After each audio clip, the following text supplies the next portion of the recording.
Hi again, it's the Frugal Gardener. I want to tell you a little bit about Dogwoods, which is Cornus.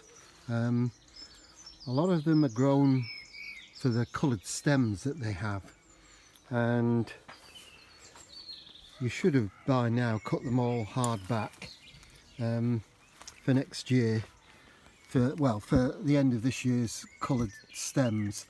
This particular one's got an orangey yellow stem on it.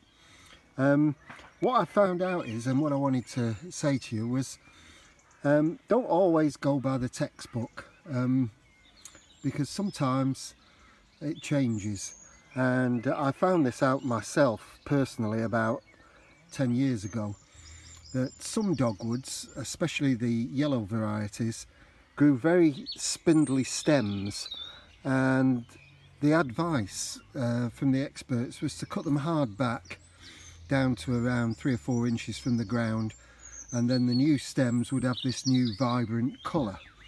But I decided that they weren't growing as they ought to. They were very spindly, and so when it came to a display of coloured stems in the winter, there wasn't a lot there to see because they were so small. So what I started doing was to prune them every 2 years, and what I would do, I'd let them get 2 years old before I'd cut them. I'd prune them every year, but I'd do it in stages so that I left the smaller stems to develop another season, and by the second year they were really good stems. And since then I've noticed that the experts have changed their mind and they've come round to my way of thinking. I'm sure the people had worked it out themselves as well.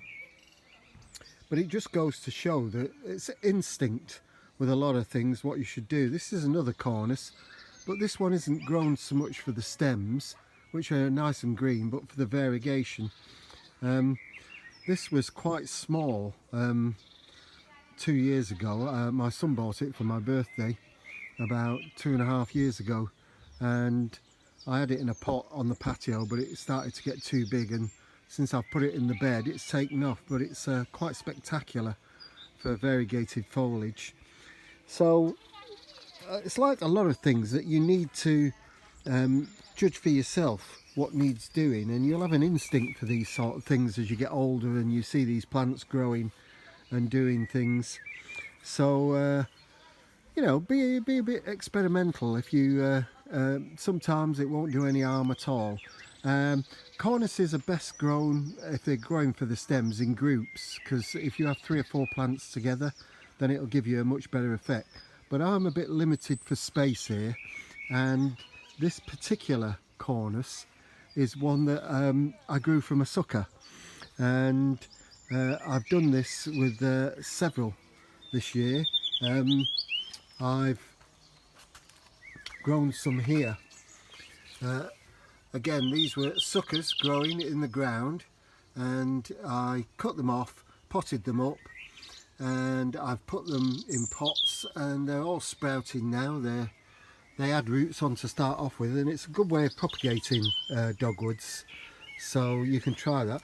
There's some more hardwood cutting dogwoods in that pot there, and I won't put them into the ground now until the end of this season, come the autumn, because I don't think there's much root on them at the moment, and I don't really want to check them by emptying the soil out. So I'll leave them to the autumn and see how they get on. Protect them from the strong, really strong sunlight.